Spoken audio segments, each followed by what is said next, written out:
Hallo aus der Mitte Schleswig-Holsteins. Ich bin Annalena Doberschütz und diesen Monat wird es beim Demo-Doppel bereits winterlich. Angela von der Stempel-Familie und ich zeigen dir Ideen zur Produktreihe Bärenstarke Weihnachten von Stampin' Up! Heute gibt es bei mir einen Klassiker, die Z-Fold-Karte. Diese Kartenfalttechnik macht unheimlich viel Spaß, sieht toll aus, finde ich, kann man ganz toll hinstellen und geht auch noch schnell. Was will man mehr, muss man ganz ehrlich mal fragen. Am Ende meines Videos verlinke ich dir die Anleitung von Angela und in der Beschreibung unter dem Video findest du alle Demo-Doppel-Videos. Und dann fangen wir doch auch mal direkt an. Wie gesagt, die Z-Fold-Karte ist ein Klassiker, die hat bestimmt jeder schon mal von uns gemacht, aber ich finde, das ist was man immer wieder mal machen kann und auch einfach mal gerne zeigen kann. Zu der Produktreihe Bärenstarke Weihnachten gibt es das Stempelset Zauberhafte Tage, ich finde das so niedlich, und den Eisbären, das ist der hier mit der Handstanze, mehrere Sorten Designerpapier, Band, also alles, was das Herz begehrt. Hier habe ich zum Beispiel den Bären aus dem Papier ausgestanzt, den braunen Bären, und ihm dann den Schal und die Mütze gestempelt, von Hand ausgeschnitten und aufgeklebt. Finde ich ziemlich niedlich, wie er so hier durch die Winterlandschaft tappert. Gemeinsame Zeit ist die schönste. Ich bin mir ziemlich sicher, die sind gerade auf dem Weg zur Familienfeier. Und hinten ist auch noch ein kleiner am Laufen. Hier habe ich die Farben etwas anders gewählt. Das ist auch vom Designerpapier. Wintergrüße. Ich finde das hier mit den roten Bären total schön. Hier habe ich mal die Tanne verwendet. Also da ist eine Menge, was man unterbringen kann. So, und Z-Fold ist halt, weil sie sich hier wie so ein Z, hier auch wie ein Z faltet. Man kann die wirklich so ganz lang ausklappen, wenn man möchte. Auf der Rückseite habe ich ein Stück weißen Farbkarton, damit man noch was draufschreiben kann. Und so sieht man es ganz gut. Man kann die hinstellen oder so sieht man es auch, was man dann sehen kann. Was man machen kann, ist dieses Stück und dieses Stück weglassen, weil das sieht man so nicht. Ich klebe es ganz gerne mit, wenn man sich mal die Karte von der Seite anguckt, so, dann sieht man auch was. So, ich stelle mal beide beiseite. Für die Karte brauchst du einiges an Material.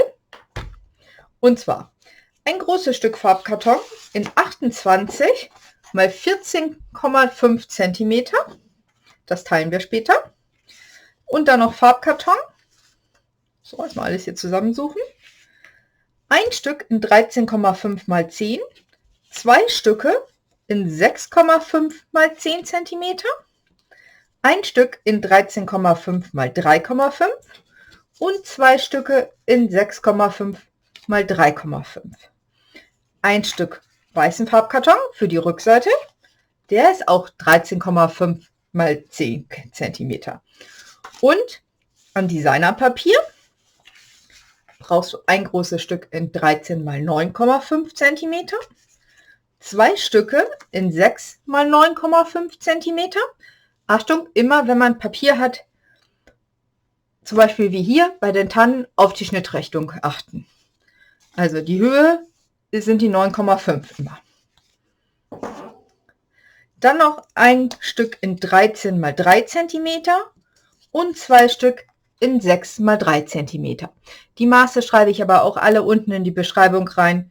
Da kannst du das alles nochmal nachlesen. So, die Kleinteile lege ich einmal beiseite. Das große Stück 28 x 14,5 falzen wir zweimal. Und zwar einmal bei 7 cm und einmal bei 14 cm. Fragst du dich vielleicht, warum wird so ein großes Stück gefalzt, wenn das hier doch zwei Stücke sind? Wir haben im Grunde dieselben Falzlinien, wir drehen das Papier mal. Wir legen es jetzt einmal an der kurzen Seite an und schneiden es bei 10,5. Wirklich schneiden, nicht falzen. Dadurch haben wir zwei Stücke, eins in 10,5 und eins in 4 cm. Und jetzt, ich lege das hier einmal zum Vergleich hin, sehen wir hier Falzlinie, hier Falzlinie und das Stück drehen wir einfach um und dann haben wir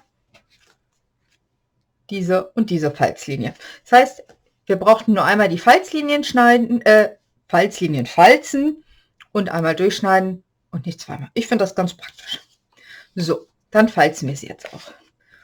Und zwar dieses Stück nach innen. Wenn das mal von der Richtung falsch rum ist, das macht überhaupt nichts, dann falzt es nochmal in die andere Richtung. Ist mir auch immer wieder passiert. So, dann haben wir hier einmal so eine Kante und der hier wird entgegengesetzt. Das heißt, das lange Stück kommt nach links, einmal nach hinten und einmal nach vorne. Merke, Falzen im Liegen, nicht in der Luft. So, und dann sieht man das von oben ganz toll. Die beiden gehören so zueinander und bilden dadurch die Karte zusammen. Das, sage ich mal, in die richtige Richtung falzen ist auch schon das Anspruchsvollste an dieser Karte. Und dann kleben wir unsere Stücke auf. Man kann auch diese Zwischenschicht an Farbkarton weglassen. Ich finde sie eigentlich immer ganz hübsch. Hebt sich nochmal das Designerpapier ein bisschen ab. Vor allem hier, da habe ich Faungrün als Farbkarton genommen. Und das Designerpapier hat auch hauptsächlich Faungrün. Deshalb finde ich das ganz schön, wenn da noch so eine Zwischenschicht ist. So, mittig auflegen. Ringsherum sind immer wie sonst auch die 2,5 Millimeter, nicht Zentimeter, 2,5 Millimeter Luft.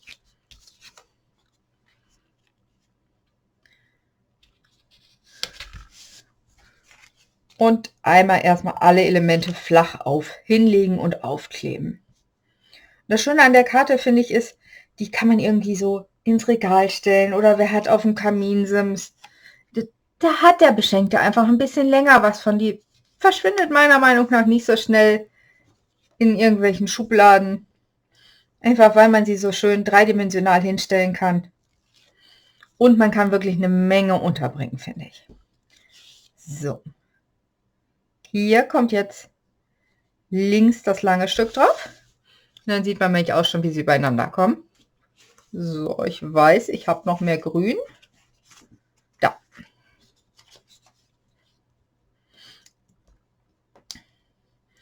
Wie gesagt, von dem Designerpapier gibt es zwei. Einmal vorne im Mini-Katalog von Stampin' Up und einmal etwas weiter hinten. Die haben unterschiedliche Blau- und Grün- und Rottöne drin. Deshalb kann ich gerade gar nicht so genau sagen, was ich hier wann verwendet habe. Also hier bin ich mir ziemlich sicher, dass ich Chili genommen habe. Aber da bin ich immer danach gegangen, was im Papier drin ist. Da schaue ich immer nach und schaue, dass ich die schön passend zusammen hinbekomme, weil das einfach toll ist, dass diese Farben im Farbkarton, im Designerpapier und im Stempelkissen dran zusammen vorkommen. Das ist einfach nur harmonisch. Und das finde ich auch, zu Weihnachten ist das noch schöner als sonst. So, dann klebe ich auch schon meine nächste Schicht auf. Das sind auch wieder rundherum 2,5 Millimeter Luft. Und man sieht, das hebt sich einfach schön ab mit der grünen Kante darunter. Ich finde dieses Designerpapier einfach unheimlich schön und vielfältig. Da kann man ganz viele tolle Sachen mitmachen. Das eine ist mehr so ein bisschen bläulich gehalten, das andere ein bisschen mehr grünlich. Aber man sieht ja auch, es hat auch Rot mit drin. Also, vielleicht hast du auch schon was gebastelt. Zeig mir das gerne. Kannst du mir das bei Instagram, kannst du mich verlinken. Anna.Doberschütz. Schau mir immer gerne an, was man so gemacht hat. So. Das ist das Oberteil fertig. Man kann natürlich unten dasselbe nehmen. Ich wechsle es gerne ein bisschen ab, damit sich die vordere Kante abhebt. Und habe mich hier für das Designerpapier mit den Geschenken entschieden.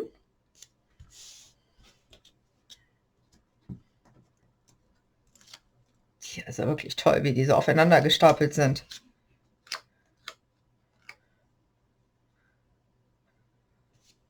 So.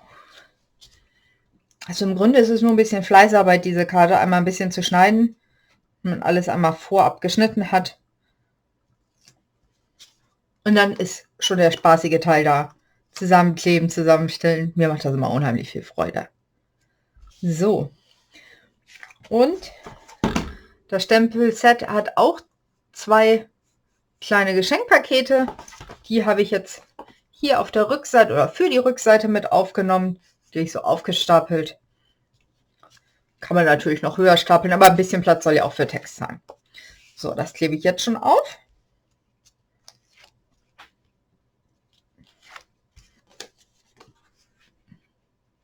Und auch hier wieder mittig rundherum 2,5 mm Abstand. So, jetzt möchte ich ja das hier drauf geklebt haben und nicht, dass es irgendwie schräg kommt. Deshalb den unteren Teil schön flach hinlegen und der obere wird dann auch in diesem flachen Zustand drauf geklebt. Allerdings muss ich aufpassen, dass ich hier bei dem langen Stück nicht überall Kleber drauf setze, sondern nur für das hier vorne.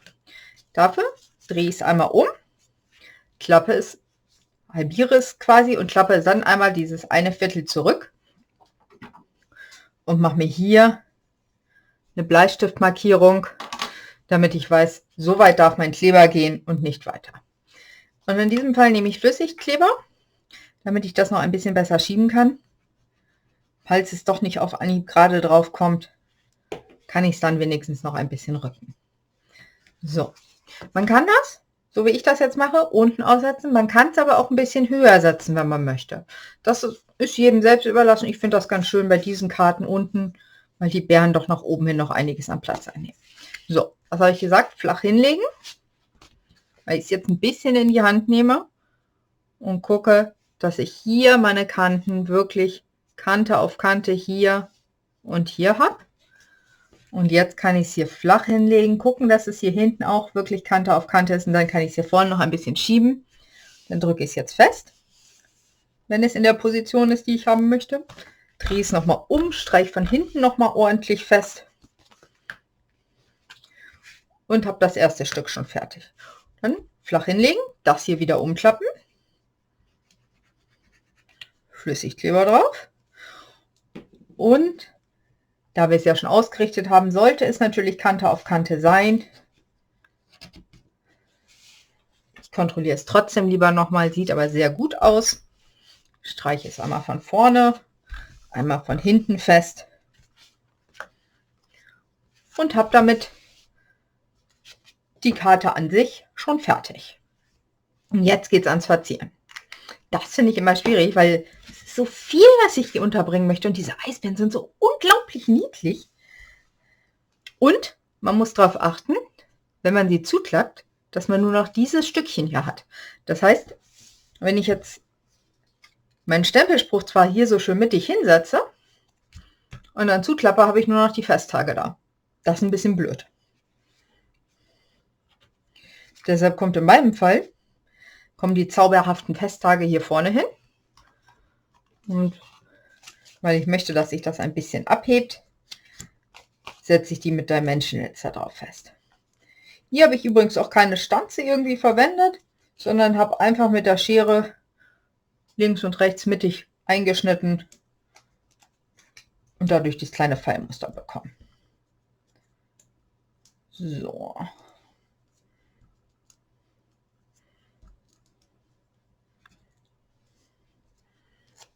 Weil der Spruch so lang ist, kommt er hier vorne. In dem Fall wirklich mittig, weil das ist ja meine Kartengrundform.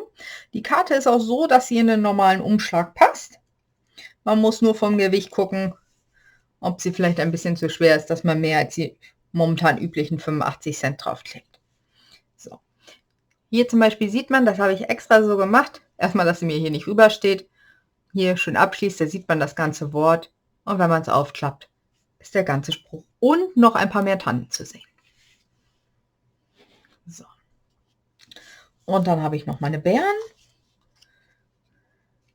Die möchte ich hier auch drauf haben.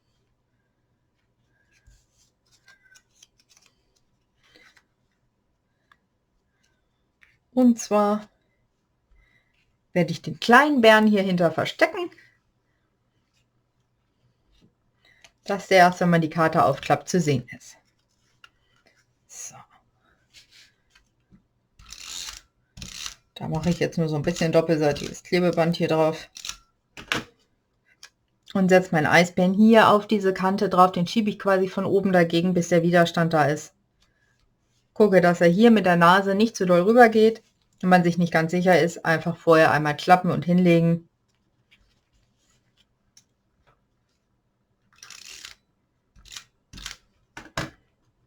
Tja, der Kleine läuft auch los.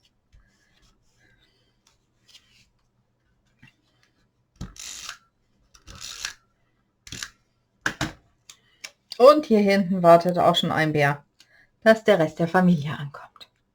Wenn ich es jetzt zuklappe, habe ich meine 2 Bären. Und wenn ich es aufklappe, kommt der 3. Bär zum Vorschein. Ja, das war meine Anleitung einer Z-Fold-Karte. Ich hoffe, das hat dir gefallen. Guck dir auf alle Fälle auch Angelas Video an. Das ist am Ende jetzt gleich verlinkt. Wenn dir mein Video gefallen hat, lass mir einen Daumen hoch da. Ich freue mich immer, wenn ich weiß, dass das Video gefällt. Wenn du noch nicht meinen Kanal abonniert hast, mach das gerne. Und dann würde ich sagen, sehen wir uns beim nächsten Video. Bis dann, deine Annalena. Tschüss.